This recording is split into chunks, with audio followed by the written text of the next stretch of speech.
The wind howled, a physical force that tore at the steel catwalk. 300 meters below, the world was a chaotic ballet of muzzle flashes and green-tinted figures moving through the rain. In the eye of the storm, Sergeant Ingrid Rostova was perfectly still. "Valkyrie, do you have eyes on the package?" Commander Thorne's voice was a low growl of static in her ear. "Confirm target." Through the optic, he was perfectly framed on the balcony. The architect, the ghost who had haunted her for 1,258 days. Her heart hammered against her ribs, a frantic drumbeat years in the making. Her finger slid to the trigger, the cold metal a familiar comfort. "For Lars," she breathed, the words a silent prayer. "He's in the open," Thorne pressed, his voice tight with urgency. "This is our only chance."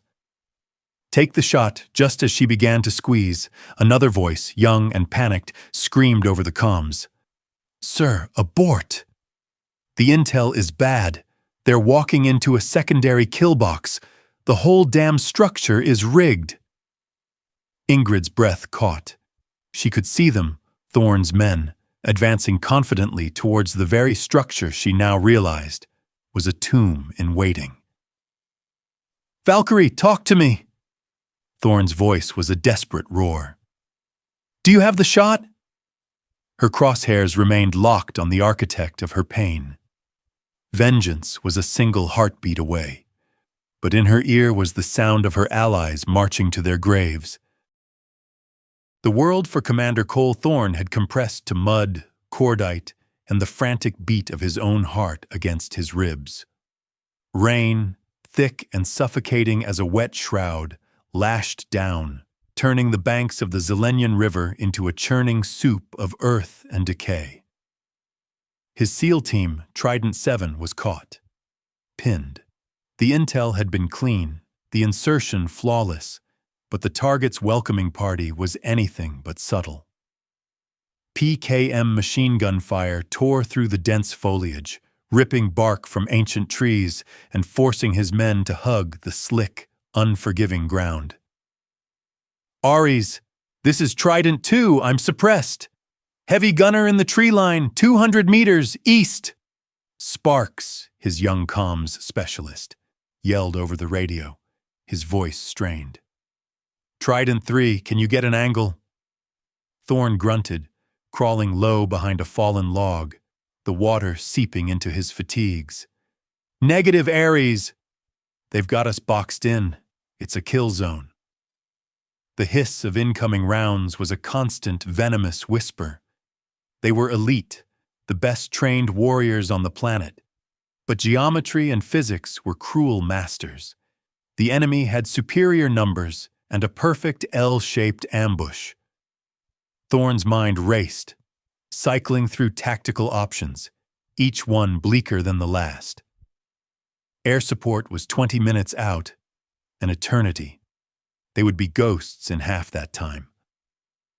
He risked a glance through his optic, catching the muzzle flash from the machine gun nest. A sustained burst hammered the log in front of him, showering him with splinters. Then something changed. It wasn't a sound from his team. It was a noise so subtle it was almost lost in the cacophony of the firefight. A soft, heavy thwump, like a stone dropped into deep mud. Immediately, the relentless chatter of the PKM stopped. Not paused, but ceased entirely, as if a switch had been flipped. A second thwump echoed from somewhere upriver, and the RPG team that had been trying to find their range went silent. "Who's firing? Where's the shooter?" Sparks' voice was a mix of relief and utter confusion. "That wasn't us." Thorne scanned the opposite bank, his senses on a knife's edge. Nothing. No muzzle flash, no sound signature, no ripple on the water. Another thwump, and a sniper harassing them from a derelict hunting blind slumped forward, a dark hole appearing precisely in the center of his optic. It was an impossible shot, through rain and foliage, from an angle that made no sense. This wasn't just a good shooter. This was a phantom. The firefight faltered. The enemy, suddenly leaderless and losing key assets, grew hesitant. Their disciplined fusillade devolved into sporadic, panicked bursts. Thorn seized the moment. "Trident, push forward! Bounding Overwatch, go!" His team moved with the fluid lethality he'd trained into them, suppressing the remaining pockets of resistance. Within 3 minutes, silence descended, broken only by the drumming of the rain and the groans of the wounded enemy. The immediate threat was neutralized, but a profound sense of unease settled over Thorn. They hadn't won that fight. They had been saved. "Status report," he commanded, his voice low and steady as his men formed a defensive perimeter. "All good, Ares. Couple of scrapes." "We're green," came the replies. But the question hung in the air, unspoken. Who? As if in answer, a form began to rise from the river itself, not 20 yards from their position. It wasn't a man surfacing for air. It was a figure materializing from the murky depths, a waterborne specter. Covered in a ghillie suit that dripped with mud and riverweed, the being moved with an eerie, predatory grace. In its hands, it clutched a heavily modified sniper rifle, a weapon that looked more like a piece of surgical equipment than an instrument of war. Thorn and his men raised their weapons, safeties clicking off in unison. "Identify yourself! Now!" he shouted, his voice a low growl that cut through the rain. The figure stopped, standing waist-deep in the churning water. For a long moment, there was only the sound of the river. Then, with a slow, deliberate motion, a gloved hand reached up and pulled back the camouflaged hood. It was a woman. Her face was pale, framed by strands of dark, wet hair plastered to her high cheekbones. Her eyes, a startlingly clear shade of gray, were fixed on him, holding a chilling mixture of exhaustion and absolute control. There was no fear in them, no deference, just a calm, professional assessment. "Drop your weapon," Thorn ordered, his stance unwavering. She didn't. Instead, her voice, low and with a faint, unplaceable European accent, cut through the air. "You're Commander Thorn. Your target has moved from the primary location. You were walking into a trap." Thorn's mind reeled. She knew his name. She knew their mission objective. "Who are you?" he demanded again, his voice harder this time. She took a step out of the river, the water sluicing from her form. "Sergeant Ingrid Rostova, callsign Valkyrie." She looked past him, at the bodies of the enemy combatants her rifle had claimed. "I'm your Overwatch." The silence that followed her declaration was heavier than the waterlogged air. 7 rifles, the pinnacle of American Special Operations hardware, remained trained on Ingrid. The men of Trident 7 were statues of disbelief, their expressions hidden behind rain-streaked goggles and camouflage paint. But their tension was a palpable force. Cole Thorn felt it radiating from them, a mirror of the storm raging inside his own mind. Overwatch. The word was an absurdity. His Overwatch was a drone feed and 2 FA-18s on standby, not a lone, ghost-like sniper who materialized from a river. He lowered his rifle a fraction, a gesture of command, not concession. "My brief is airtight. It mentions no EUTF attachments, no call sign Valkyrie. You're a ghost, Sergeant. And in my operational area, ghosts make me nervous." Ingrid didn't flinch. Her gaze remained locked on his, analytical and unnervingly calm. She seemed to be cataloging him just as he was her. The set of his jaw, the slight cant of his head that betrayed his skepticism, the way his knuckles were white around the grip of his rifle. The nature of my deployment is compartmentalized for a reason, Commander, she said, her tone level. Your brief was compromised 48 hours ago. The enemy knew your route and your objective. My mission was to observe, report, and intervene only in the event of total mission failure. You were 3 minutes from that event. Her words were precise, clinical, and carried the sting of undeniable truth. He hated it. He hated the implication that his command had been flawed, that his team had been walking into a slaughterhouse, and that his salvation had come from an unknown variable he couldn't control. Trident 4, check the hostiles she engaged. I want a report. Now, Thorne commanded, never taking his eyes off her. A young SEAL, his face a mask of awe, detached from the perimeter and ghosted into the tree line. Thorne continued his interrogation. Who is your commanding officer? That information is above your clearance level. A muscle twitched in Thorne's jaw. The audacity was galling, yet her posture exuded an authority that belied her rank. Her gear was a hybrid of standard issue and heavily customized components. The rifle, he now recognized, was a Finnish Sako TRG-M10, a multi-caliber platform favored by elite European units, but hers was modified with a scope and suppressor he'd never seen before. Her web gear was worn and fitted perfectly to her frame, every pouch placed for economy of motion. She wasn't a soldier playing a role, she was the role itself. As she shifted her weight, the collar of her combat shirt parted slightly, revealing the faint glint of a thin silver chain against her pale skin before it vanished again. It was the only thing about her that seemed personal, out of place. Sir, Trident 4's voice crackled over the radio, breaking the standoff. Confirm 3 kills, all single shot. The machine gunner? It was a headshot from over 300 meters. Through the storm. I don't know how that's possible, sir. Thorne felt the collective intake of breath from his men. A shot like that wasn't just skilled. It was legendary.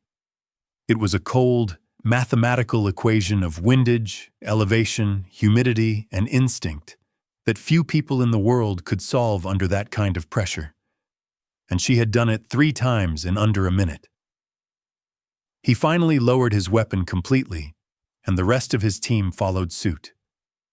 The immediate hostility evaporated, replaced by a wary, grudging respect. They were professionals, and they recognized lethality when they saw it. You said the target has moved, Thorne said, switching from interrogation to tactics. The mission was still paramount. Where? Ingrid reached into a waterproof pouch on her vest and produced a small, flexible tablet. With a flick of her thumb, the screen illuminated, showing a topographical map. A red dot pulsed over a sprawling industrial complex 10 kilometers to the north. The Barak chemical plant. He moved his command center there 6 hours ago. The ambush was meant to delay you, not stop you. It all clicked into place. The pieces he was missing had just been handed to him by the one person he had every reason to distrust. His gut, honed by a decade of combat, was screaming at him that she was telling the truth. Aborting the mission was no longer an option. Proceeding without her was walking blind. Thorne looked at her, then at his men. Their faces were clear now. They were waiting for his call. He was still the commander. He still had a choice. He made it. All right, Sergeant Rostova, he said, the name feeling foreign on his tongue. You've got our 6. For now, he turned to his team, his voice once again the familiar, unshakable bedrock of their world. We're moving to the new objective. Sparks, get me a satellite pass of the Barak plant. Trident 3, you're on point. He paused and looked back at the woman who called herself Valkyrie. Keep up. She offered a faint, almost imperceptible nod, her gray eyes betraying nothing. As the team began to melt back into the dripping forest, she fell into step behind them, a calculated, silent presence that had just irrevocably altered the course of their war.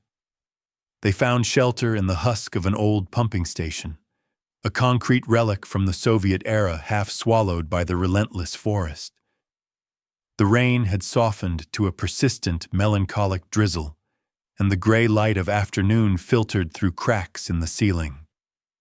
While Trident 7 established a perimeter and began their post-mission checks, stripping weapons, charging batteries, tending to minor wounds, Ingrid found a secluded corner for herself.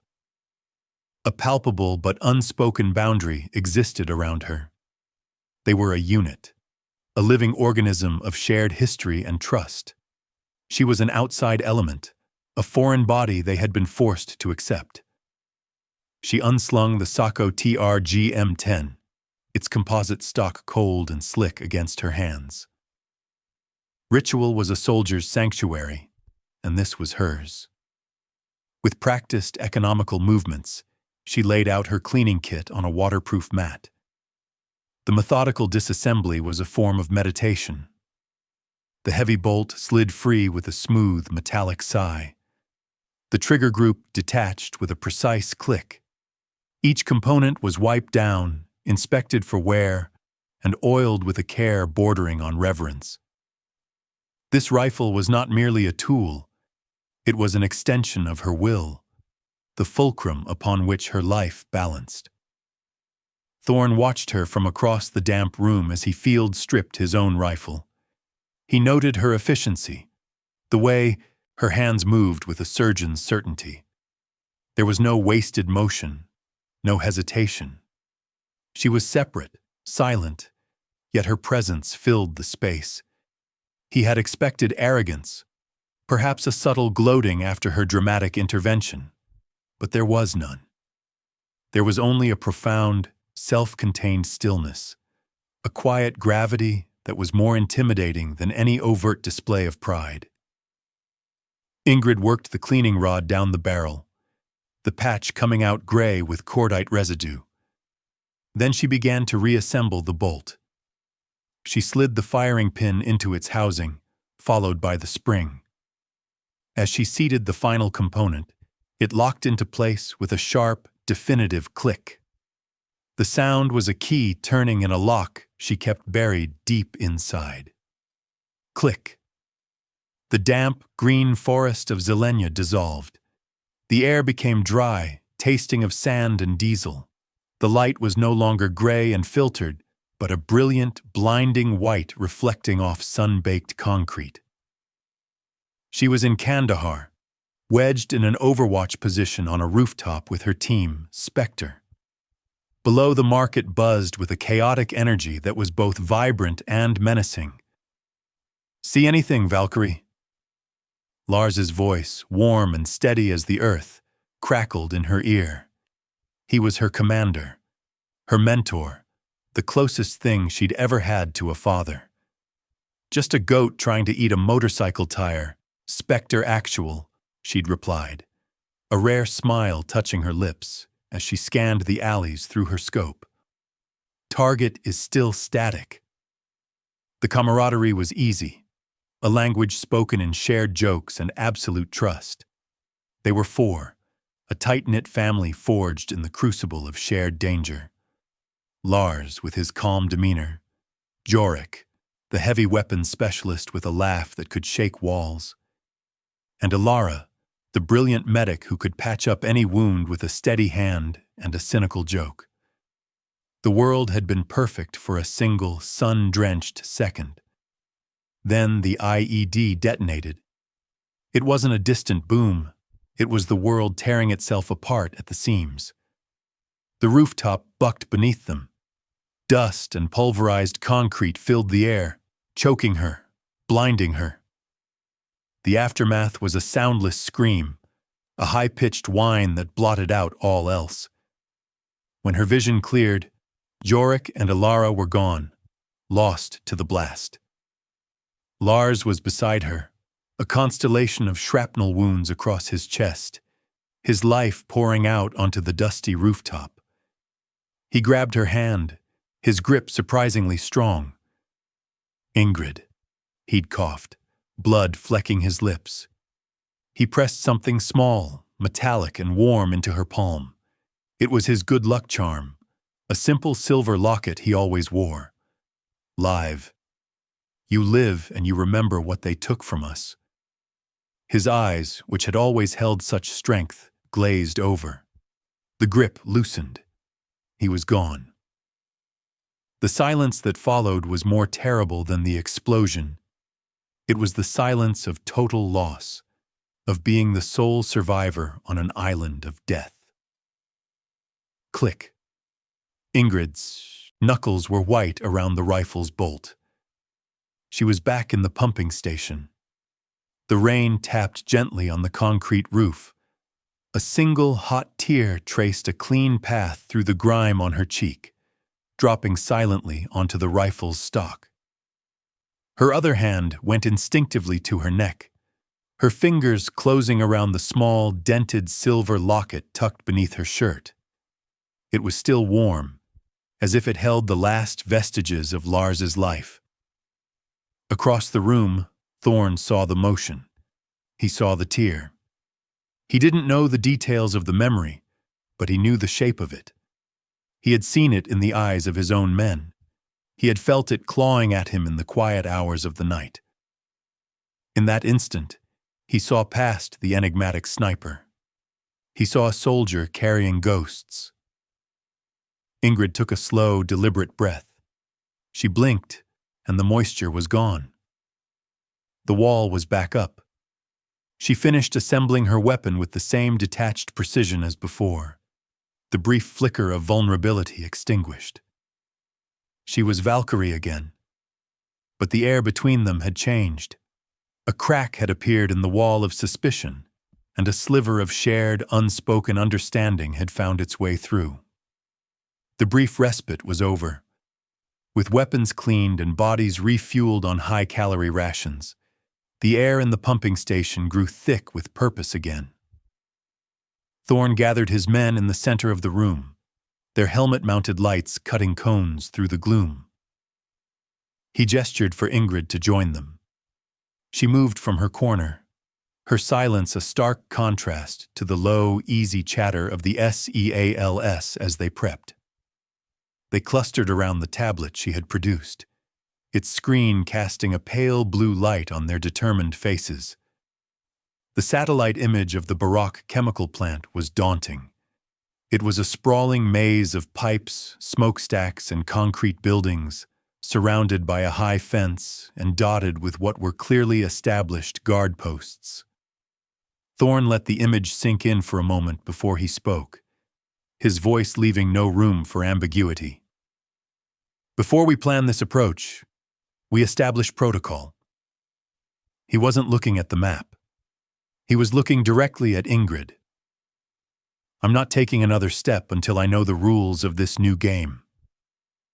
The SEALs fell silent, sensing the shift. This wasn't just a mission briefing. It was a confrontation. "I have questions, Sergeant," Thorn continued, his tone calm but unyielding. "And I need answers. First, what are your specific orders regarding the architect? Capture only? Or is elimination on the table?" Ingrid met his gaze without hesitation. "My primary directive is to facilitate his capture and transfer to a secure EUTF location. My secondary objective is to ensure he is not eliminated by any party, including your own, unless it is the only viable option to prevent his escape or the mass loss of life." A low murmur went through the team. Her orders subtly conflicted with their own, which were simpler: capture or kill. Her mission implied a political dimension, a desire for intelligence that superseded battlefield justice. "Second," Thorn pressed on, undeterred, "your rules of engagement. You took 3 lives by the river to save us. What's your threshold? When are you authorized to engage?" I engage positively identified hostile forces who present an imminent threat to the successful completion of our shared objective, she stated, the sentence sounding like it was quoted directly from a mission directive. Our shared objective as defined by whom? You? The question was sharp, an accusation wrapped in procedure. As defined by the intelligence picture, she countered smoothly. A picture I seem to have more complete access to than you, Commander? The jab landed. Thorne felt his jaw tighten but forced himself to remain impassive. He couldn't let this devolve into an argument about pride. This was about command. Third, and most important, who do you report to? I'm walking into that factory with an unknown variable.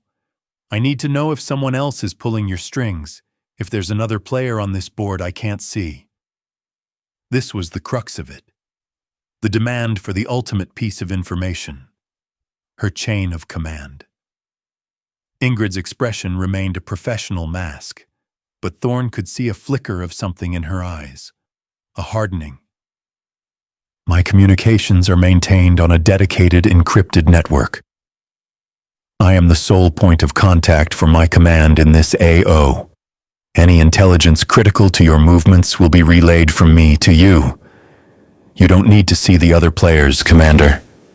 You just need to trust that your Overwatch has a clear view of the board.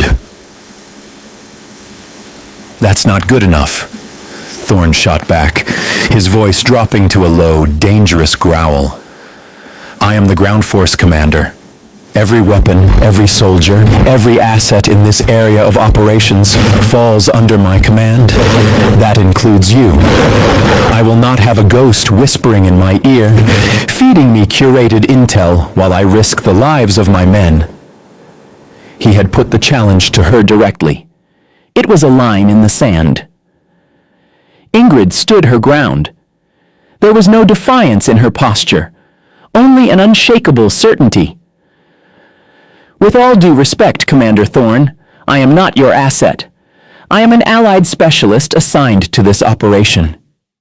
Think of me less as a soldier under your command, and more as a weapon system you have been granted access to. I am here to assist you, not to be absorbed by you. The intelligence I provided saved your team from being annihilated. That action should serve as sufficient proof of my allegiance. The standoff hung in the air, thick and heavy. Thorne knew she was right, and that made it worse. He had no leverage here. She held all the cards. Arguing further would be a pointless exercise in ego.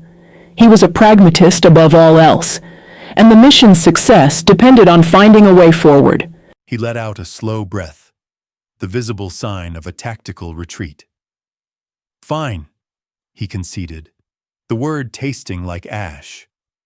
You operate as a separate element, but when we are on the ground, moving as a single unit, you follow my tactical lead. No independent maneuvers, no taking shots without my explicit authorization, unless we are taking direct, effective fire. We move as one, or we don't move at all. Is that understood?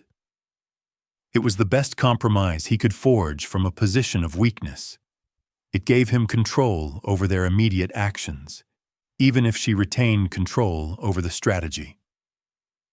Ingrid gave a single, sharp nod. The movement was economical, decisive. Understood. The pact was sealed. It was a fragile, resentful alliance born of necessity, a bridge of trust built over a chasm of doubt. Thorne turned his attention back to the glowing map on the tablet. The unresolved tension between them, a silent eighth member of the team. All right, he said, his focus now entirely on the mission ahead. Let's talk about how we get inside this fortress. The journey to the Borak chemical plant was a silent, grueling trek through 5 kilometers of primeval forest. They moved like wraiths, a single 8-person entity flowing over the sodden earth. The SEALs communicated with the near telepathic efficiency of a veteran team, using hand signals and subtle shifts in posture. Ingrid moved at their rear, a solitary figure maintaining a professional distance. She was with them, but not of them. The fragile truce forged in the pumping station was holding, but it was an untested thing, as thin as the mist that coiled around the ancient trees. After an hour, the dense woods gave way to the skeletal remains of a village. It had no name on their maps, just a forgotten cluster of homes now reduced to charred timbers and crumbling stone foundations. A cold, profound silence hung over the place, a silence that felt heavier and more absolute than the quiet of the forest. This was not an empty place. It was a hollowed-out one. The smell of old fires, soured by the rain, clung to the air. A child's doll, its porcelain face cracked and blackened, lay half buried in the mud. A wrought iron gate, once ornate, hung from a single twisted hinge. This was the work of the architect, a brutal signature left in ash and sorrow. The sight hardened the faces of the SEALs, transforming their mission from a tactical objective into something more personal. Thorn scanned the desolation. The most direct route to the plant lay through the village's main thoroughfare, a muddy track that cut straight through the center. "Trident 3, take point," he signaled. "Eyes sharp. This place feels wrong." The point man nodded, raising his rifle as he prepared to step from the tree line onto the path. They were about to enter the ghost town. "Stop." The word was not shouted, but spoken in a low, firm tone that cut through the quiet. It was Ingrid.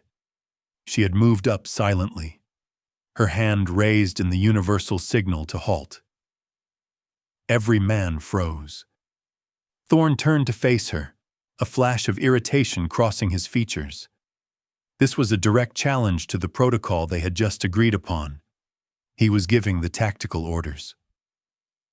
"Report, Valkyrie." "What is it?" His voice was clipped. She didn't answer immediately. Instead, her gaze was fixed on the ground ahead. Her eyes narrowed with an intensity that made Thorn pause. She was reading the landscape, not as a soldier looking for an ambush, but as a tracker reading a story. "The ground," she said, her voice barely a whisper. She pointed with her chin towards the entrance of the path. "Look at the grass along the edge." The right side Thorn followed her gaze, squinting. At first he saw nothing but weeds and mud. He trusted his own eyes, honed by hundreds of missions. But he forced himself to look again, to see what she was seeing. And then he saw it. A faint, almost imperceptible line where the blades of grass were bent at an unnatural angle. A subtle disturbance in the soil that did not match the random patterns left by wind or animals. It was a sign of human passage, but it was too careful, too precise. "Sparks, get your scope on that patch of dirt, 10 meters in," Thorn ordered, his irritation instantly replaced by a cold knot of apprehension. The team's tech specialist raised his rifle, the high-powered optic zooming in. After a moment of absolute stillness, he breathed a single shaky word over the comms. "Wire." Thorn's blood ran cold.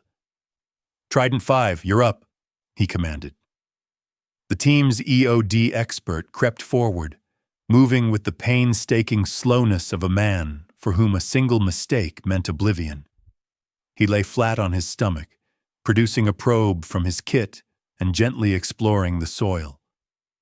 The rest of the team held their breath, their world shrinking to the kneeling figure of their teammate. After what felt like an hour, the expert crawled back, his face pale beneath the camo paint. "Sir, it's a minefield. PMN-2S, pressure plate. They're daisy-chained. The tripwire Sparks saw was just the welcome mat. It's designed to channel us right into the heart of it. We step on one. The whole road goes up. A chilling silence fell over the team. They had been seconds away from being erased. Victims of a trap their combined training and technology had completely missed. They had been looking up, watching for snipers in the broken windows and ambush teams in the alleys. Ingrid had been looking down. Thorn turned to face her. The last vestiges of his suspicion, the lingering resentment over their forced alliance, dissolved in the face of that cold, hard reality. She had not challenged his authority. She had saved their lives.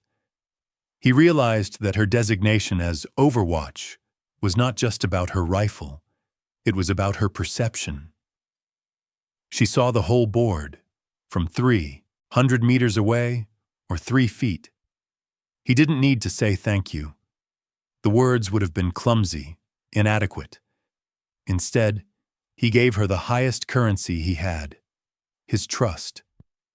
He offered a slow, deliberate nod of acknowledgement. It was an admission, a concession, and an apology all in one. "Find us a new path, Valkyrie," he said, his voice quiet. Ingrid simply nodded in return, her gray eyes already scanning the treacherous landscape. She pointed to a collapsed wall to their left. "There. The foundations are solid. We can move through the ruins, bypass the road entirely." As she took the lead, charting a course through the ashes, the team fell in behind her without hesitation. The invisible gap that had separated her from them was gone. She was no longer a ghost at their flank. She was a guardian at their front. They halted in a dense copse of birch trees overlooking the sprawling perimeter of the Borak chemical plant. The facility was a monster of rusting metal and weeping concrete, a monument to a bygone era's industrial might, now repurposed for war. Searchlights swept across the razor wire fences, and armed patrols moved with disciplined frequency. A direct assault would be a meat grinder. "My intelligence indicates an asset on the inside," Ingrid said, her voice a low murmur as she observed the plant through her binoculars. "A chemical engineer. He's grown a conscience. He has schematics, guard rotations, and the architect's personal location within the facility. He's agreed to a meet." Thorn lowered his own binoculars, turning to her. "When and where?" 20 minutes. An old storm culvert under the main access road, half a click east of here. He's taking a huge risk. He'll only meet with 2 people, maximum. The unspoken question hung in the air. Who would those 2 people be? Thorn didn't hesitate. The woman had saved his team from a minefield. He would not hide her behind the rest of his men now. This was a test of their new dynamic. "You and me," he said. "The rest of the team will set up an overwatch position on this ridge. They can cover our exfil if things go sideways." He turned to his men. "You heard the lady. We're her overwatch this time. Let's see how it feels." A few grim smiles were exchanged. The reversal of roles was not lost on them. Thorn and Ingrid moved through the undergrowth with practiced stealth, the setting sun casting long, distorted shadows ahead of them. They reached the designated culvert, a dark, circular mouth of concrete choked with weeds. The air was cool and smelled of damp earth and stagnant water. They took up positions on either side of the opening, their weapons ready, their senses straining against the encroaching twilight. Minutes later, a figure appeared, scurrying along the road's embankment. He was a small man in a worn tweed jacket, his face etched with a fear so profound it was almost a physical presence. He clutched a small metallic data drive in his hand. "You are the contacts?" he whispered, his eyes darting nervously into the darkness. "We are," Thorn confirmed, his voice a low rumble. "Give us the drive." The informant took a hesitant step forward, his hand outstretched. "He is a monster." You must stop him. He's planning something. Something terrible. The sharp, unsilenced crack of a high-velocity rifle cut his words short. A red flower bloomed on the informant's chest as the impact threw him backward, his body slumping to the ground like a marionette with its strings cut. The data drive flew from his lifeless fingers and skittered into the shadows. It was a trap. Before the echo of the first shot had faded, the world erupted in a storm of automatic weapons fire. Muzzle flashes winked from concealed positions in the trees across the road. Thorn reacted instantly, a force of pure kinetic violence. He shoved Ingrid deeper into the cover of the culvert as he returned fire, unleashing a controlled, 3-round burst that silenced one of the enemy positions. "Contact east! 2 shooters, elevated position!" he yelled, his voice the calm center of the hurricane. Ingrid didn't need to be told. As Thorn provided a roaring baseline of suppressive fire, she moved with a fluid, predatory grace. She slithered to the edge of the culvert, found her angle, and fired. Her Sako barked once, a single, definitive statement. One of the muzzle flashes vanished. She acquired her next target. Bark. The second flash was extinguished. It was brutal, efficient, and breathtakingly fast. A grenade arced through the air, landing just short of their position. Thorn grabbed Ingrid and pulled her back as the explosion sent a shower of dirt and concrete fragments into the culvert. "We're compromised. We have to move. The drive!" Ingrid yelled over the ringing in her ears. "Forget it. It's a coffin nail." From the ridge, the heavy machine gun of Trident 7 opened up, a deep, thundering roar that tore through the enemy's position, providing the covering fire they desperately needed.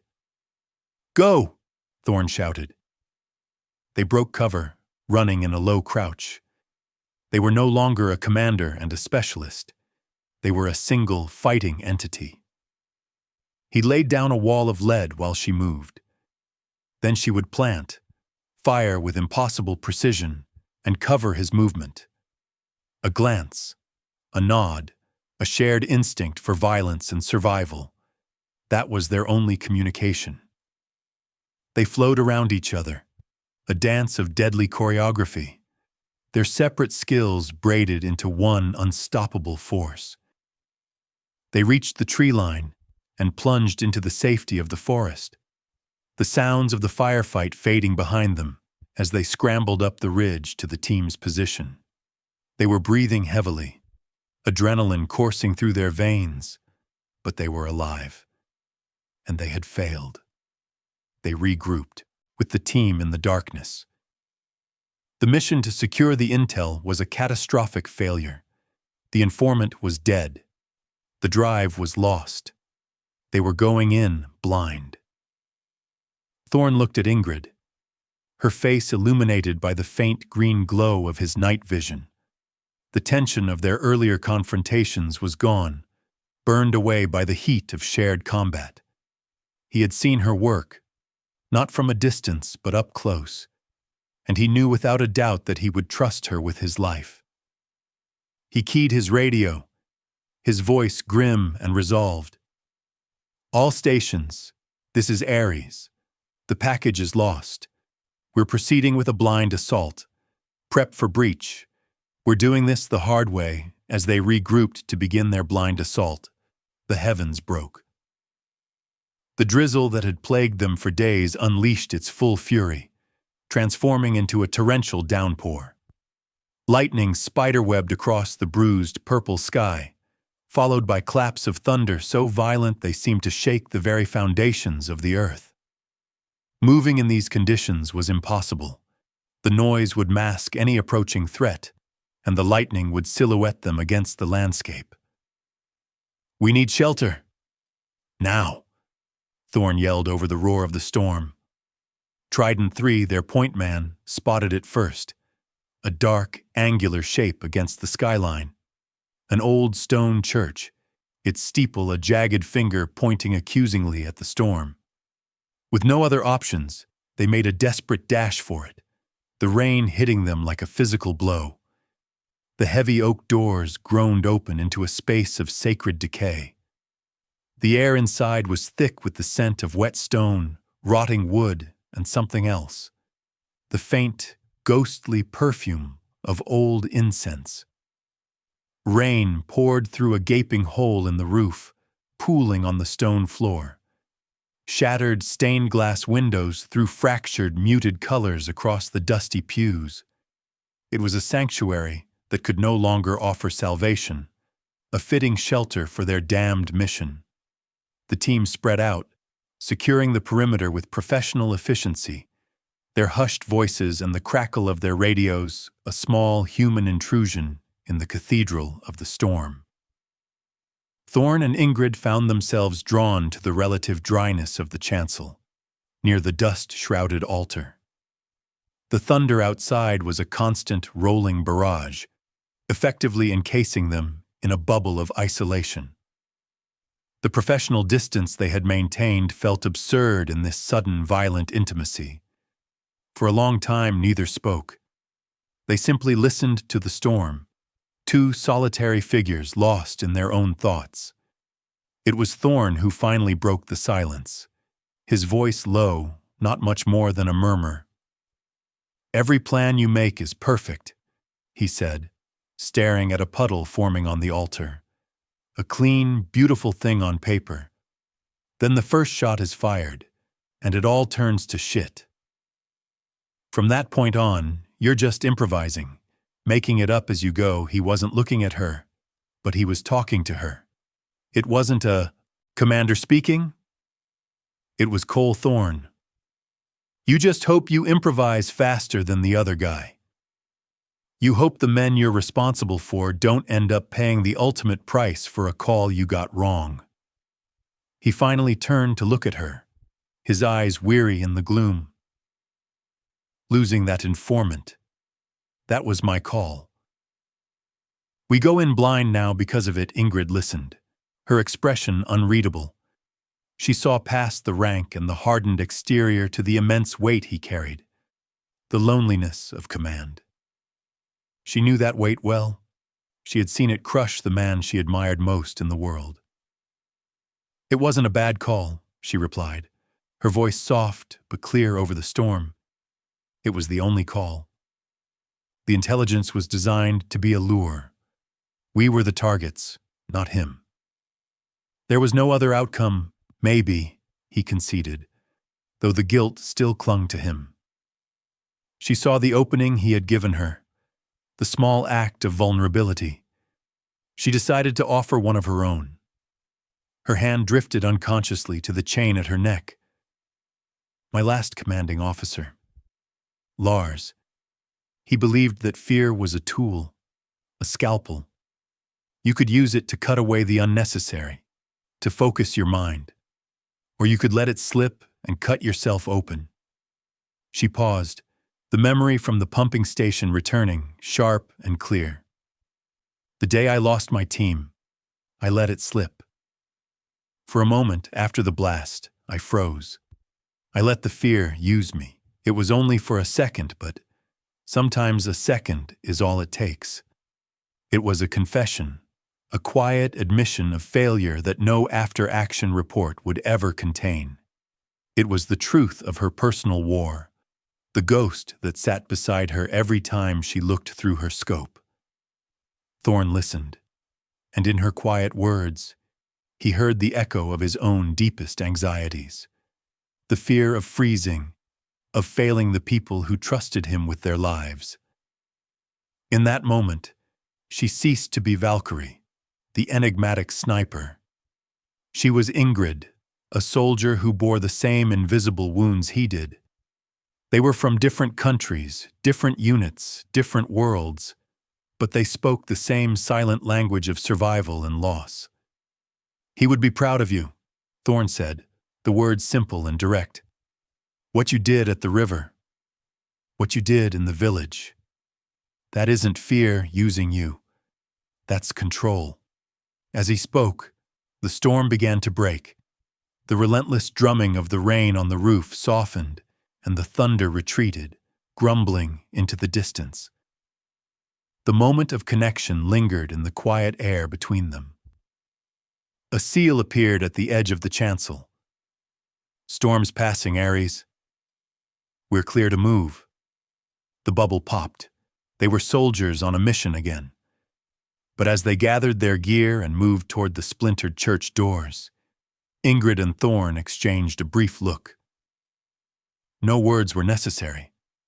A pact of tactical necessity had been reforged by the storm into a bond of mutual respect. They had stepped into the church as allies. They would step out as comrades.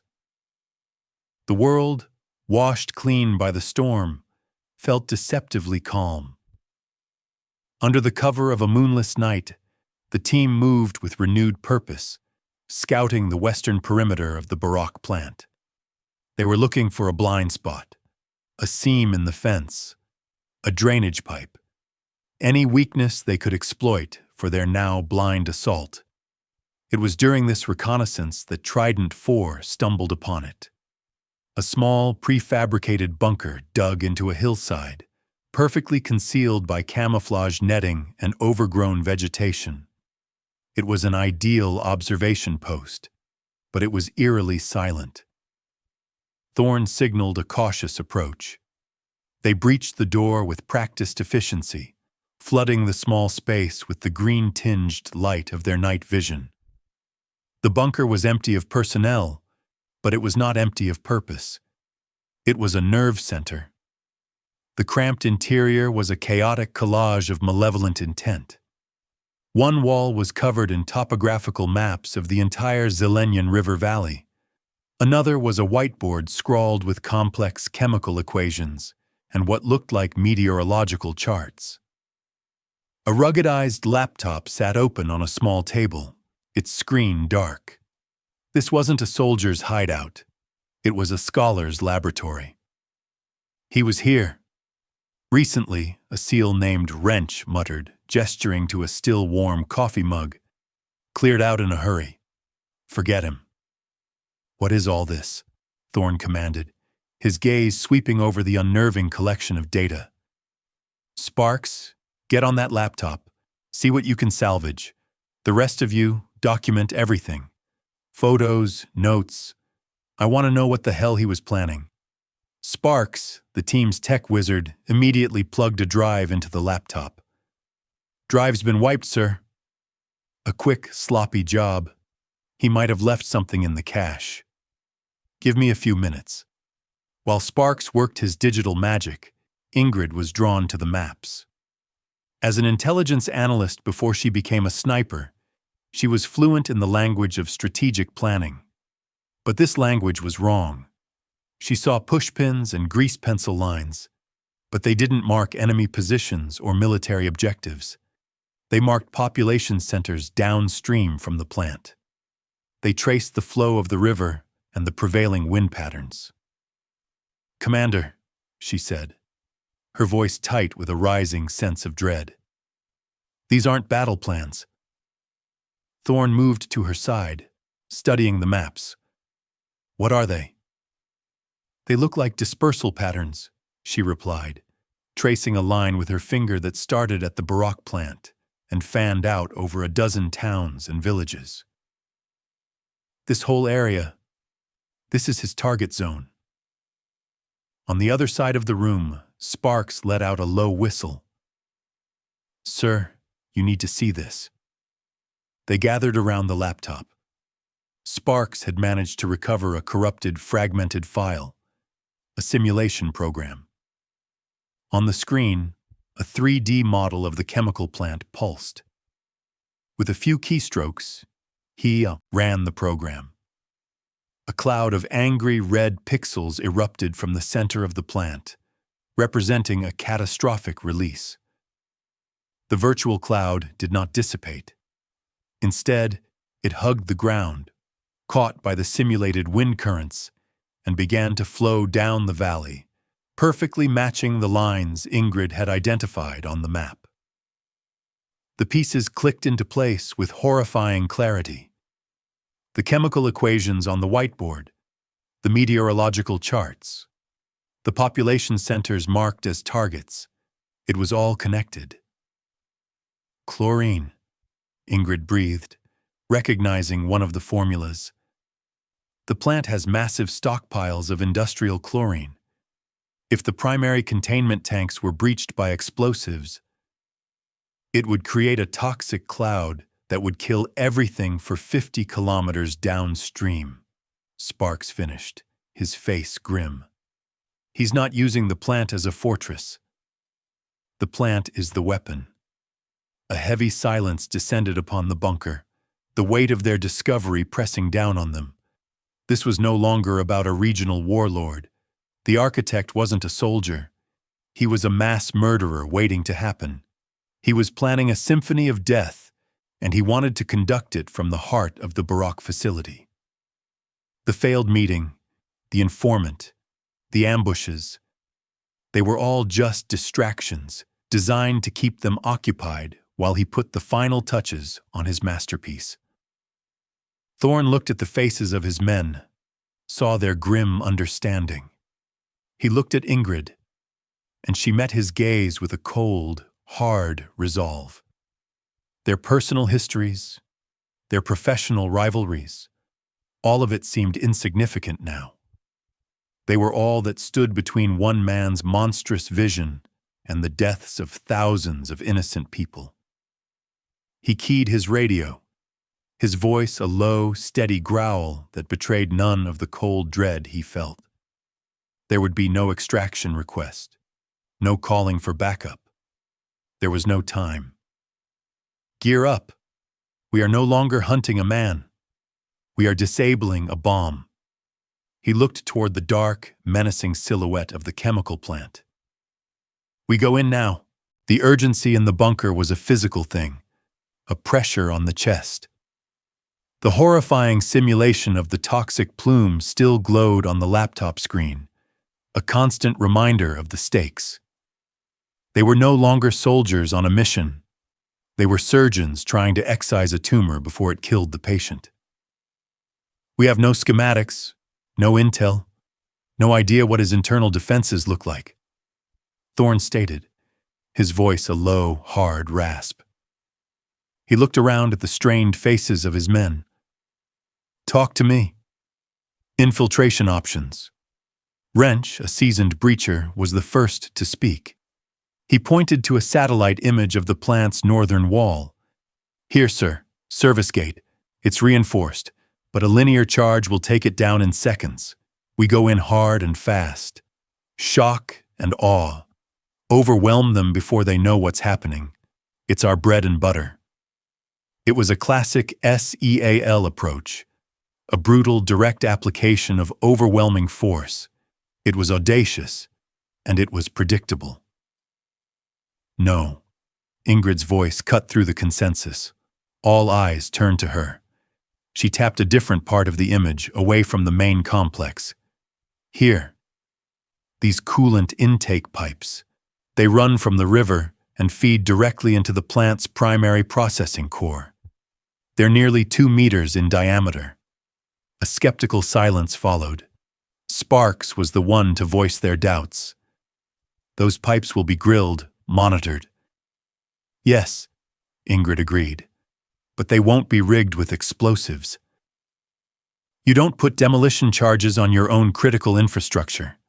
Their maintenance hatches will be secured, but not trapped. It's a slow, claustrophobic, and quiet entry. They will be watching the gates and the fences. They will not be watching their own plumbing. It was an elegant, unconventional solution. It was also the antithesis of the SEAL's aggressive doctrine. The tension in the room was palpable. It was Rook, the youngest member of the team, who let it break. A crawl through a coffin? That's not a plan. That's a suicide mission, he scoffed, his voice dripping with condescension. We'd be trapped, deaf and blind. The gate is what we do. We're a hammer, not a scalpel. We hit them before they can react. He looked directly at Ingrid, his expression a mixture of arrogance and open disbelief. Maybe that's how you run ops in the EUTF, but this is Trident 7. We don't sneak in like rats. The insult, with its clear subtext, "You are not one of us," hung in the air. The other SEALs remained silent, their gazes shifting between Rook, Ingrid, and Thorn. It was a moment of fracture, the team's ingrained culture clashing with the cold, hard logic of an outsider.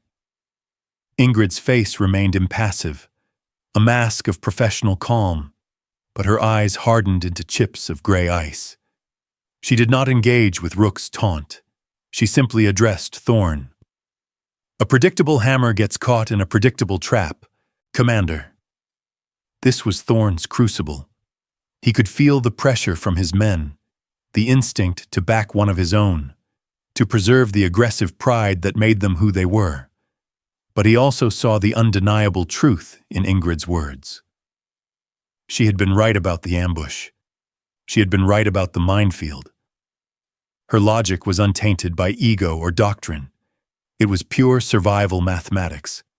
His loyalty was not to his team's pride. It was to their lives. He turned slowly to face Rook, his expression unreadable. When he spoke, his voice was dangerously quiet. "Was that a tactical assessment, Rook, or were you just flapping your jaw?" The young SEAL visibly flinched. "Sir, I just think—" "You're not thinking," Thorn cut him off, his voice like flint. "You're reacting. Sergeant Rostova has kept this team alive twice in the last 24 hours. Her read on every situation has been flawless. Mine has not. From now on, her word on strategy is gospel." He let that sink in before delivering the final blow. He turned to the rest of the team. "We're not hitting the gate. We're taking the pipes." Her way, then, his gaze fell back on Rook, pinning him in place. "And Rook, you're on point. You'll be the first one in that pipe. You wanted to be a hammer? Fine. You can be the hammer that finds out if the way is clear for the rest of us. Are we absolutely clear?"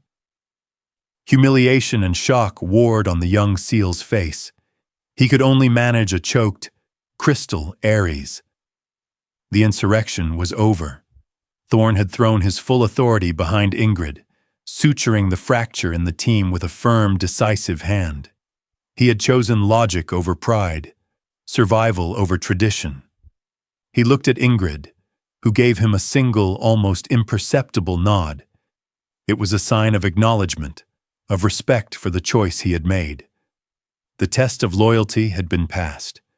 Now all that was left was to crawl into the darkness together.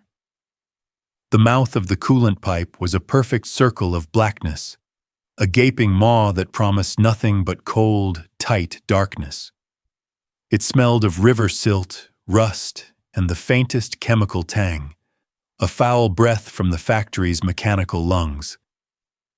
Wrench, the team's breacher, worked in silence, his hydraulic spreader biting into the seals of the maintenance hatch.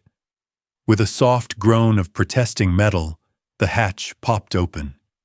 The darkness inside seemed to swallow the faint moonlight. Thorn looked at Rook. He didn't need to say a word. The command from the bunker still hung in the air between them. Swallowing his pride, a bitter pill, Rook gave a curt nod. He adjusted his night vision gear, took a final breath of open air, and slipped headfirst into the pipe, his rifle leading the way. The darkness consumed him instantly. One by one, the rest of the team followed, plunging from the living, breathing world into a dead, iron tomb. Ingrid was the last to enter, her movements as silent and fluid as the water rushing somewhere beneath them. Thorn pulled the heavy hatch closed behind them, the soft click of the locking mechanism sealing them in. They were committed. The only way out was forward. Inside, the world was a claustrophobic nightmare. A narrow, grated walkway ran the length of the pipe, slick with algae and condensation. Below it, a torrent of cold river water rushed by with a constant, deep-throated roar that vibrated through the soles of their boots. Their helmet lights cut feeble green tunnels through the oppressive dark, revealing nothing but the endlessly repeating curve of the pipe's slimy walls. Every sound was magnified.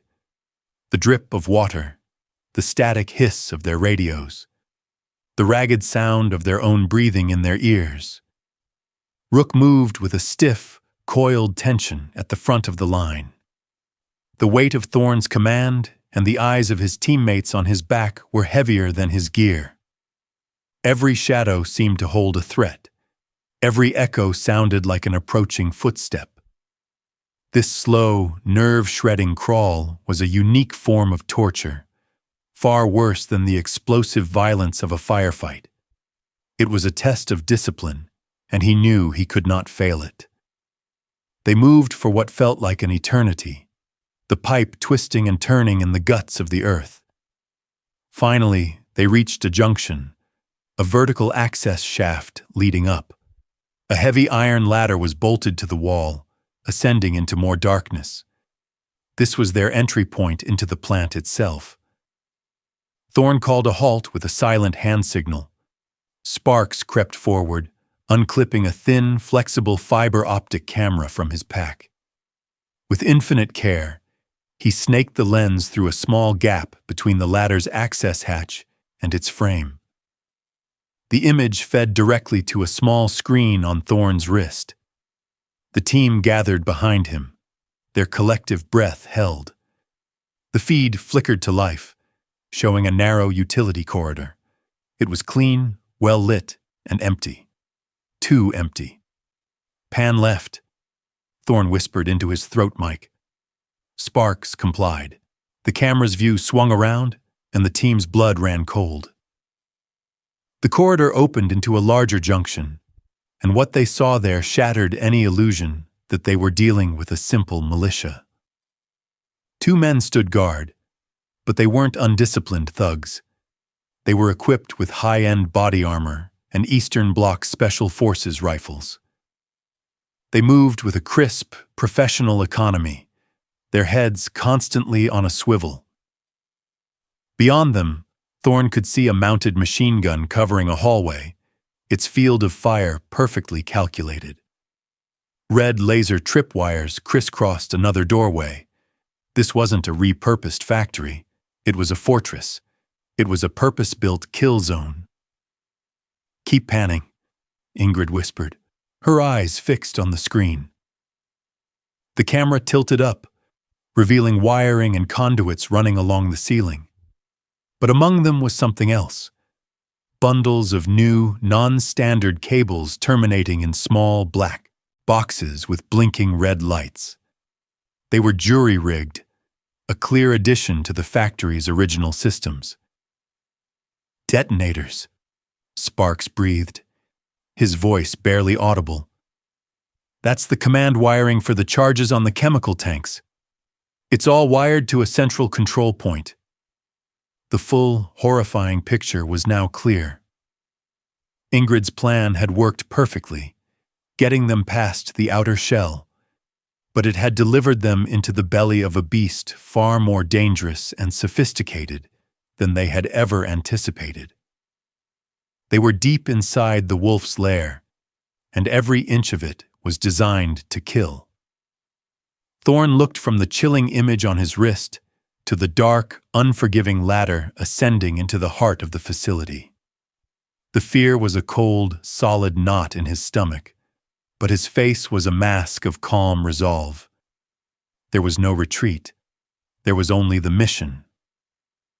He looked at his team, their eyes reflecting the green glow of the night vision, and made a single, decisive hand signal. Forward. They found a precarious sanctuary in a dusty, forgotten maintenance nexus, a web of crawl spaces and service tunnels deep within the factory's bowels. The air was heavy with the smell of ozone and grease. In the cramped space, illuminated by a single red chemical light to preserve their night vision, Thorn laid out the grim reality of their situation. "The intel from Spark's camera changes everything," he said, his voice a low, intense whisper that barely carried over the omnipresent hum of the plant. "We're not facing militia. These are professional soldiers, dug in and waiting.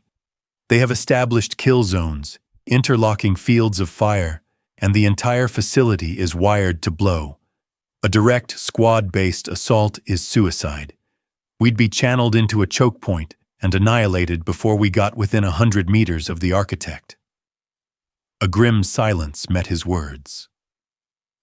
The men of Trident 7, warriors accustomed to kicking down doors and solving problems with overwhelming firepower, knew he was right. They were lions in a cage designed by a master hunter. "We could try to slice the pie, sir," Wrench offered. "Move from cover to cover, but it'd be slow. They'd pin us down. Splitting the team to create multiple fronts would just dilute our strength," Thorn countered, shaking his head. "We don't have the numbers. We are boxed in by his design." It was Ingrid who broke the strategic impasse. She had been studying a faded schematic of the facility, laminated and bolted to the wall of the tunnel. Her finger traced a path over the complex diagram. "You're all thinking like a hammer," she said softly. The words not an accusation, but a clinical observation. "You're looking for a wall to break down. We need to stop thinking about this as a fortress to be conquered." She tapped a tall structure at the very center of the schematic. "Here, the central processing tower. According to this, the upper catwalk provides a 360-degree, unobstructed view of the entire plant, including that administrative building." She pointed to a smaller structure, "which is the most logical place for a command center, and the primary chlorine storage spheres." Thorn saw where she was going. "A sniper's nest." "More than that," she corrected. "An observation post. A command and control node for us. If I can get up there, I become your eyes. I can see the patrol routes, the blind spots, the defensive weaknesses you can't see from the ground. I can guide you in, and I can neutralize their command structure when the moment is right." The plan was audacious, brilliant, and had a single glaring flaw. "That tower is in the heart of the complex," Thorn stated, his voice flat. "It's the most exposed, heavily defended point in this entire place. How do you get there without being cut to pieces?" Ingrid finally looked up from the schematic, her gray eyes meeting his in the dim red light. "You," she said simply. "You and your team are how I get there. You will give them the hammer they're expecting. You'll create a loud, violent diversion at the secondary power generators on the eastern perimeter. You draw the entire hornet's nest to you. While their eyes and guns are all pointed your way, I slip through the chaos. Alone. I'll be faster, and I'll be invisible." Thorn felt a cold dread settle in his gut. The plan was a gamble of staggering proportions. It meant sending her alone into the wolf's den, while he intentionally led the rest of his team into a firefight. Every instinct he possessed as a commander screamed against it. It violated the core principle of mutual support. "No," he said, the word coming out harder than he intended. "It's too much risk. If you're compromised, you're on your own. We'll be tied down. We won't be able to reach you. It's a suicide run. The entire mission is a suicide run, Commander," she countered, her voice unwavering. "This is the only way we win. My way uses our strengths asymmetrically. You are the distraction. You are the blunt force instrument.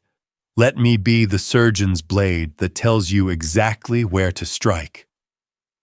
He looked into her eyes and saw no fear, only a cold, burning certainty. He looked at his men, saw their grim faces, and knew they were out of options. Her insane, desperate plan was better than no plan at all. The trust forged in the storm and the firefight had led to this moment.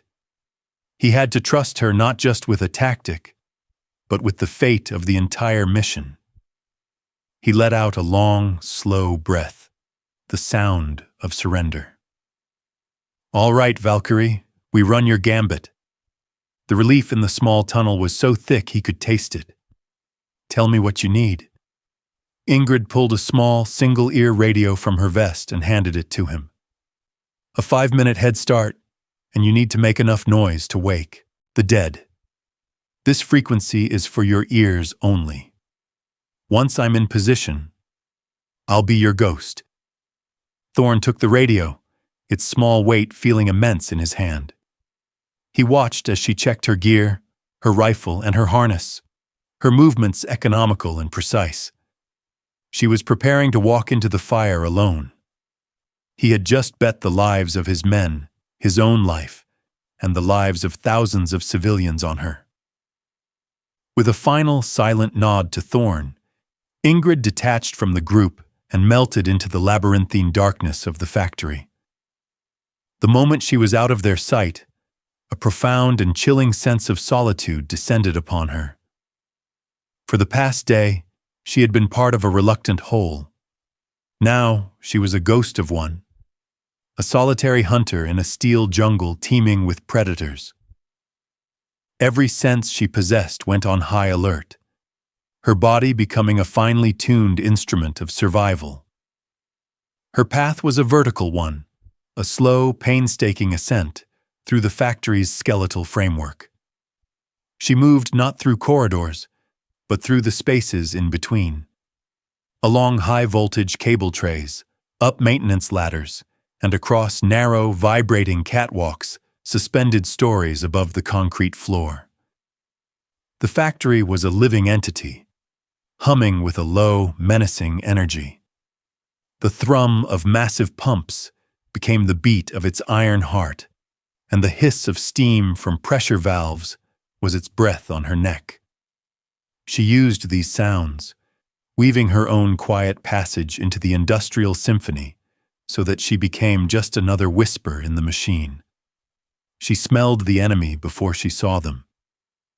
The faint, acrid scent of cheap tobacco smoke, carried on the drafts of the ventilation system, warned her of a guard post around a corner. Flattening herself into the shadows of a massive condenser unit, she waited, motionless. Her breathing slowed to a barely perceptible rhythm.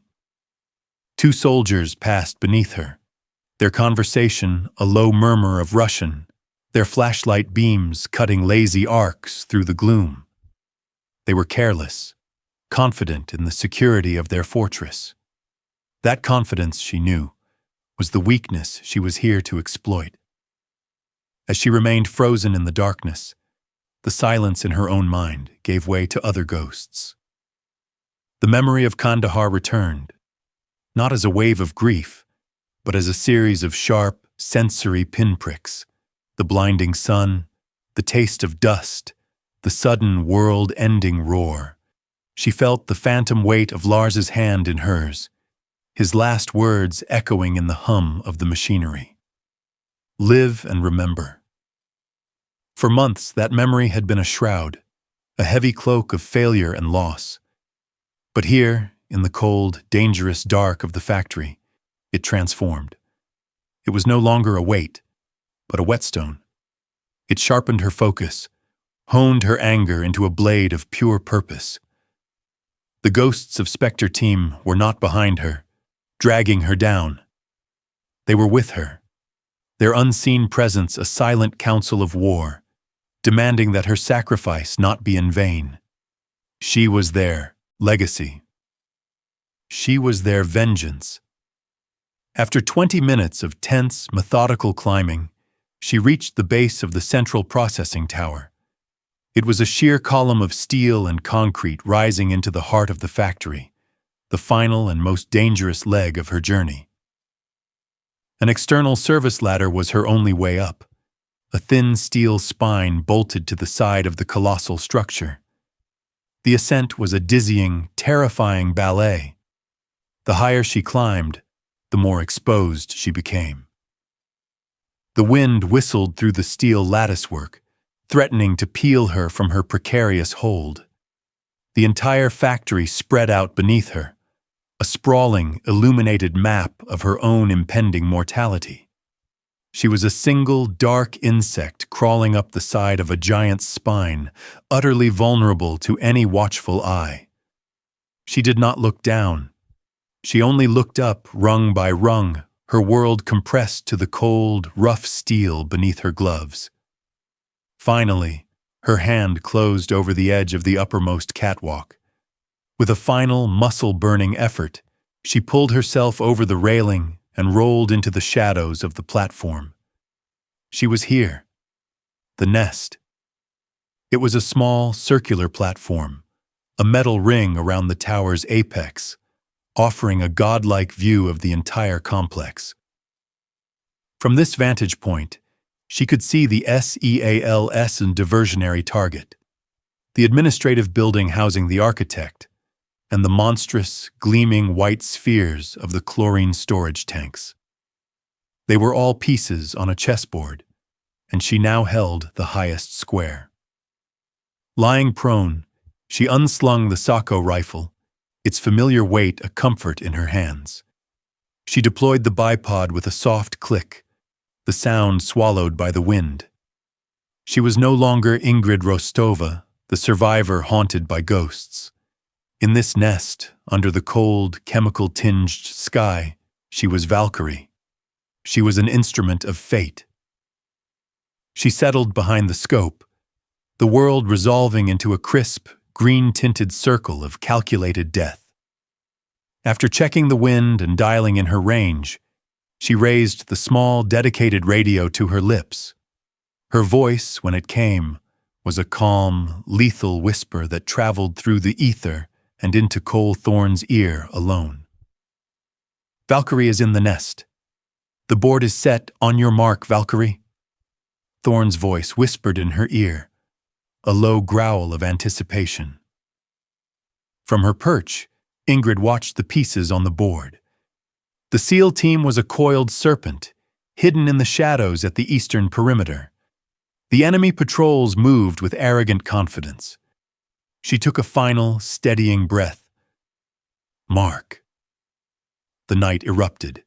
Wrench's demolition charge on the secondary power generators detonated with a deafening roar, a brilliant orange blossom of fire and shrapnel that tore a chunk out of the facility wall. Alarms shrieked across the complex, a chorus of synthetic panic. The hornet's nest had been kicked.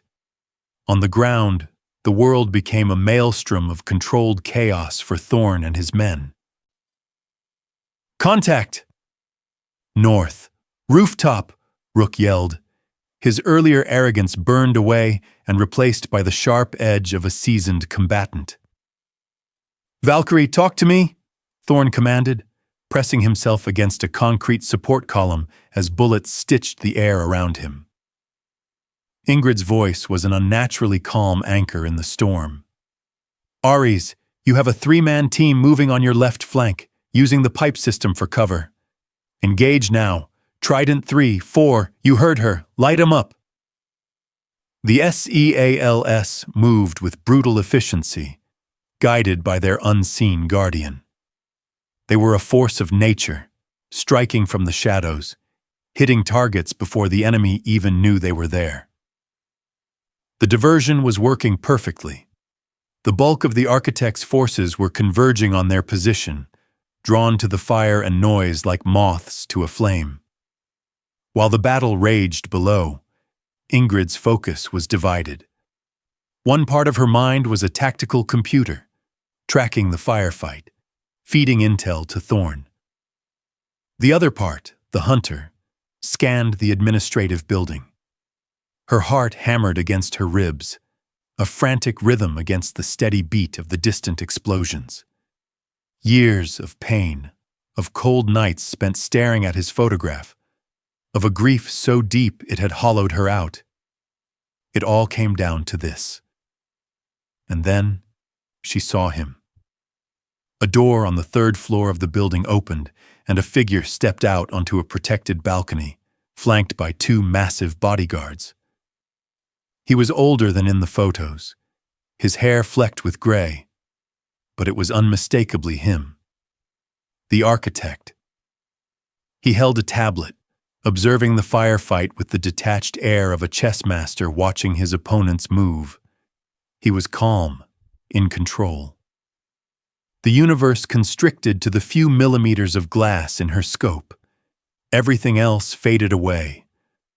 The roar of the battle, the wind on the catwalk, the cold steel of the rifle, it all dissolved. There was only her and the man who had murdered her family. The man whose last gift to her was a lifetime of ghosts. Her breathing became shallow, precise. She let half a breath out and held it, her training taking over. Her finger curled around the trigger, taking up the slack. The crosshairs settled on his chest. Live Ingrid. Live and remember. Lars's voice was a whisper in her soul. This was for him. This was for Spectre.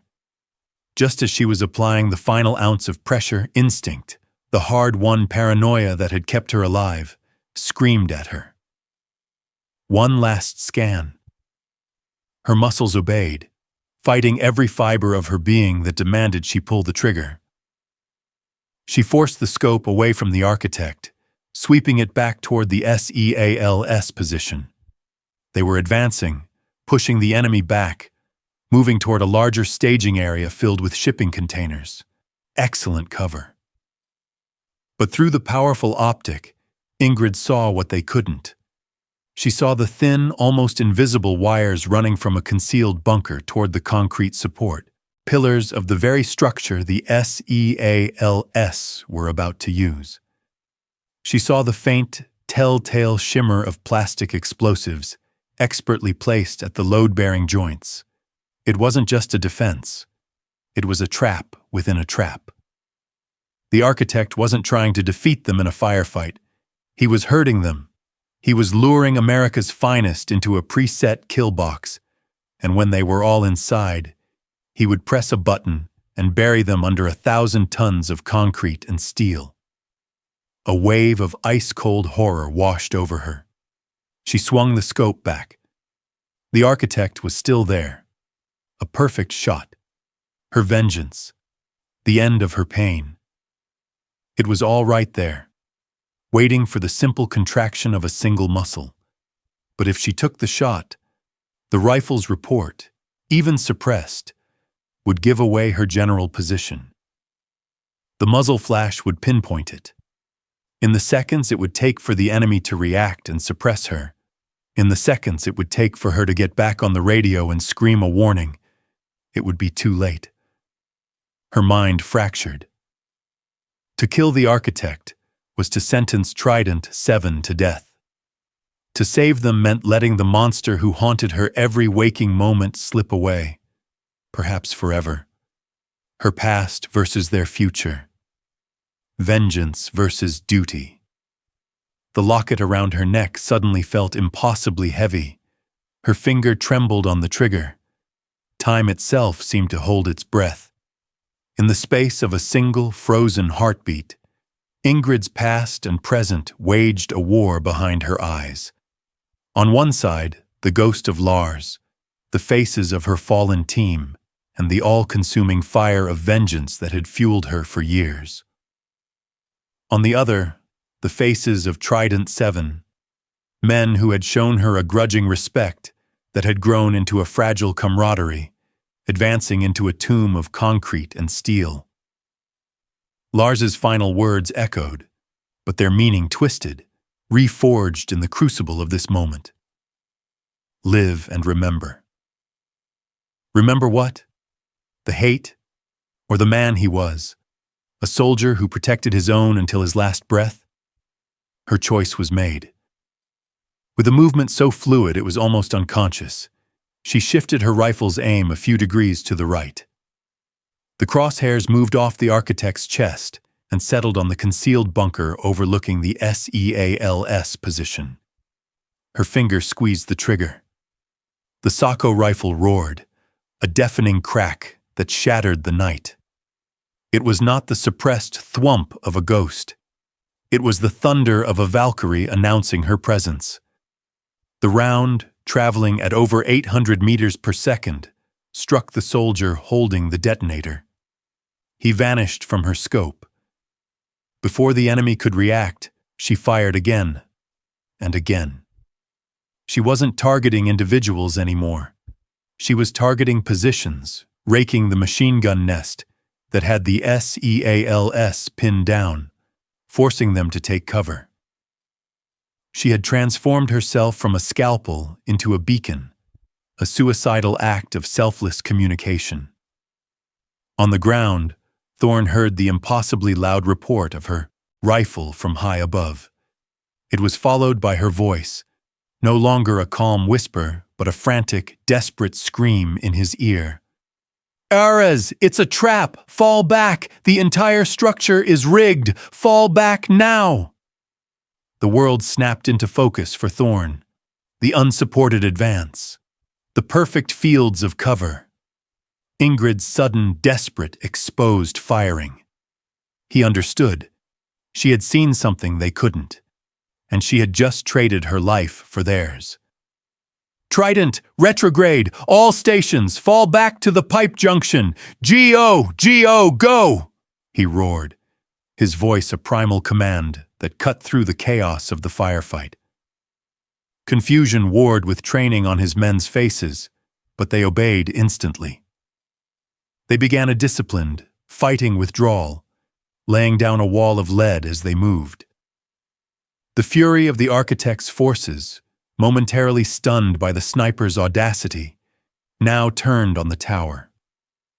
The world around Ingrid became a hellstorm of incoming fire. Bullets sparked off the steel catwalk, whizzing past her head with angry metallic hornets' buzzes. A heavy machine gun opened up, chewing chunks of concrete from the tower just below her feet, shaking the entire structure. The nest had become a death trap, but she held her ground. Pinned and exposed, she became a master of fire suppression. She sent a round into an ammo crate, causing a secondary explosion that scattered an advancing fire team. She targeted enemy squad leaders, disrupting their command structure. She was a single, disciplined soldier holding back an army, a desperate, defiant last stand to buy Thorn and his men the precious seconds they needed. From his balcony, the architect watched his perfect trap unravel. He saw the lone sniper on the tower single-handedly dismantling his defense and allowing the SEALS to escape. His face, once a mask of calm control, twisted into a snarl of pure hatred. This was not part of his symphony. This was a discordant, defiant note that ruined the entire composition. With a final venomous look toward the tower, he turned and melted back into the building. He was escaping. Ingrid saw him go. A bitter, agonizing pang of loss shot through her. A grief for a vengeance that would never be hers. But there was no time for it. Her focus was on the retreating forms of Trident 7. "Ares, are you clear?" she yelled into the radio, the words punctuated by the impacts of bullets against her cover. "Almost there." Thorn's voice crackled back. He was the last one, providing cover for Rook and Sparks as they scrambled for the maintenance tunnel. "Valkyrie, we're clear!" "Get the hell out of there." "That's an order." His words were almost drowned out by an RPG impacting the base of the tower. The catwalk shuddered violently, and a piece of shrapnel sliced across Ingrid's arm, a hot, searing pain. Her mission to save them was over. Now a new one began. Survive. Alone, wounded, and with the full attention of the enemy closing. In on her position, she grabbed her rifle. The tower was no longer a sanctuary. It was her tombstone. And she would not die waiting for them to come to her. Ingrid's escape from the tower was a blur of calculated desperation. She rappelled down the far side on an emergency line as bullets chewed at the steel frame around her, her descent a terrifying pendulum swing through the darkness. On the ground, she moved like a wounded animal, evading the frantic search parties, the pain in her arm a hot, insistent pulse. Every shadow was an enemy, every sound a threat. She navigated the chaos back to the coolant pipes, her only thought to make it to the exfil point. She was the last to arrive. The rest of Trident 7 were already there, gathered in a small, mist-shrouded clearing as the first, tentative fingers of dawn began to pierce the forest canopy. The air was still and cool, the silence a stark contrast to the roar of battle that still echoed in their ears. They were all alive, bruised and battered, but whole. Yet the mood was not one of triumph. It was heavy, somber. The architect was gone. The primary objective had failed. Ingrid sat on a fallen log, away from the others, carefully tending to the gash on her arm. The adrenaline had long since faded, leaving behind a bone-deep exhaustion and a hollow ache in her chest that had nothing to do with the wound. Vengeance had been in her grasp, the culmination of years of pain, and she had let it go. The quiet of the morning felt like a judgment. She heard footsteps on the damp leaves and looked up to see Rook approaching. The young seal's face was stripped of its earlier arrogance, replaced by a raw, humbled respect. He stopped in front of her, holding out a sterile field dressing from his own kit. He cleared his throat, struggling to find the words. "That was, what you did back there." He gestured vaguely toward the factory. "You're a hell of a hammer, Sergeant." It was a clumsy, heartfelt apology, a soldier's admission of utter respect. Ingrid managed a small, tired smile and took the dressing with a nod of thanks. "You didn't do so badly yourself, Rook." The last wall between her and the team crumbled into dust. After Rook retreated, Thorn approached. He stood before her for a long moment, the silence stretching between them, filled with everything they had endured together. He wasn't looking at her wound. He was looking at her, seeing the immense cost of the choice she had made. When he finally spoke, his voice was quiet, devoid of any rank or authority. It was just one soldier speaking to another. "The mission to capture the architect was a failure," he said, stating the simple, hard truth. "But the mission to save thousands of lives was a success. Because of you." He knelt down to her level, his gaze unwavering. "I've been in this line of work for 15 years. I have never seen a display of courage like what you did on that tower. You had him. We both know you did. And you gave him up for us." He shook his head in quiet awe. "Valkyrie, the name fits. In the old stories, they were the choosers of the slain, the ones who decided who lived and who died in battle. You had that choice. And you chose life." His words struck a chord deep inside her, resonating with a truth she hadn't yet been able to articulate herself. Her hand instinctively went to her neck, her fingers closing around the familiar shape of the silver locket. She pulled it out, the metal cool against her skin, and looked at it in the pale morning light. For years, this object had been an anchor, chaining her to a single burning purpose: revenge. Its weight was the weight of her hatred. Staring at it now, she saw not the face of the architect, but the kind, weary eyes of Lars. Live and remember. Thorn was right. She had not failed Lars's memory. She had honored it. She had become the protector he had always been. The burning need for vengeance that had defined her for so long finally cooled, leaving not an empty void, but a quiet, clean sense of peace. The weight on her soul lifted. With a sense of finality, she didn't throw the locket away. It was still a part of her story, a memory of a man she had loved. But its meaning had been transformed. She carefully tucked it back beneath her shirt, where it settled against her skin not as a brand of hatred, but as a quiet reminder of honor. In the distance, the rhythmic whoomp, whoomp, whoomp of the extraction helicopter grew louder, a promise of a future she had never thought she would have. Thorn stood and offered her his hand. "It's time to go home, Ingrid." She looked at his outstretched hand, then up at his face, and for the first time in years, she felt like herself again. Not the Avenger, not Valkyrie, just Ingrid, a soldier, a survivor, a guardian. She took his hand, and he pulled her to her feet as the morning sun broke through the trees, bathing the clearing in a warm, hopeful light. 6 months later.